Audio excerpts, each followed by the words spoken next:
Next concept है sum of first n terms of an AP. देखते हैं कि ये रियल लाइफ में क्या ऐसा कुछ सिचुएशन हमारे सामने आता है जहाँ पे जो एपी पहले एपी बने और फिर एपी जो बना उसके सम की ज़रूरत है क्या हमें।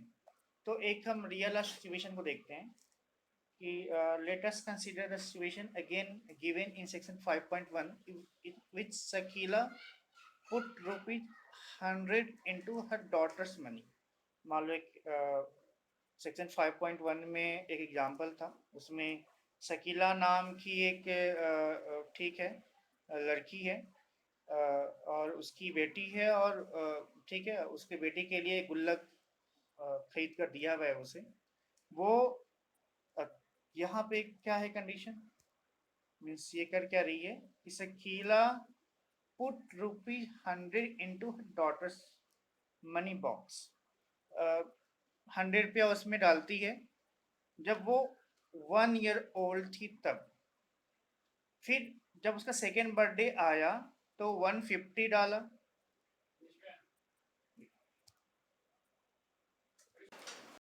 हाँ, जब सेकेंड बर्थडे आया तो उसने 150 और डाल दिया।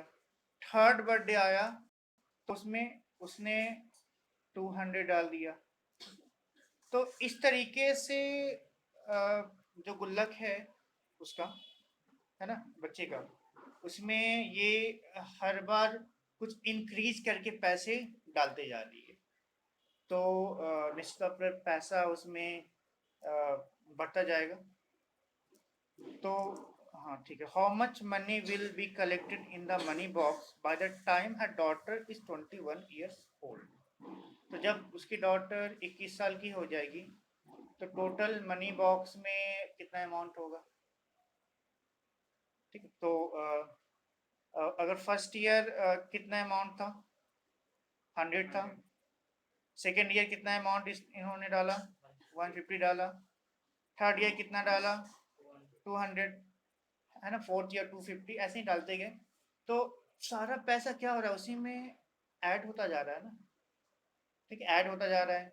तो हमसे क्वेश्चन ये बिल्कुल नेचुरल क्वेश्चन राइज करता है कि 21 साल बाद कितना उसमें अमाउंट होगा। चलो ये 21 साल, मान लो ये प्रोसेस 40 साल तक अगर कंटिन्यू रहे तो 40 साल बाद कितना अमाउंट उसमें होगा, ये अगर कोई पूछे तो ठीक है, ये फिर भी कॉमन एग्जांपल हो गया, या फिर भी जो हमने पूछा क्वेश्चन वो फिर भी कम नंबर्स का पूछा। मान लो 1000 ईयर बाद वो कितना होगा, खैर ऐसे गेस नहीं करता, वर्चुअल ही है, पर ऐसा क्वेश्चन राइज हो सकता है कि 1000 बाद कितना उसमें कलेक्टेड होगा। तो इस तरह सिचुएशन में हम क्या देख रहे हैं, कुछ नंबर्स ऐड हो रहे हैं। जैसे यहाँ पे था 100, 150, 200, 250, कुछ नंबर्स ऐड हो रहे हैं और ये सारे नंबर एपी में 100, 150, 200, 250, 300 एपी है। ये है, इसका फर्स्ट टर्म 100 है और कॉमन डिफरेंस डी है। और ये जो एपी के टर्म्स हैं फाइनल रिजल्ट के लिए वो ऐड हो रहे हैं। यानी हमारे रियल लाइफ में कुछ सिचुएशन ऐसे आएंगे जहाँ पे एपी का एडिशन की हमें ज़रूरत पड़ेगी, यानी हमें एपी की एडिशन का कॉन्सेप्ट चाहिए ताकि इस तरह के प्रॉब्लम्स का हम आंसर देख पाए। ठीक है, अब हम देखते हैं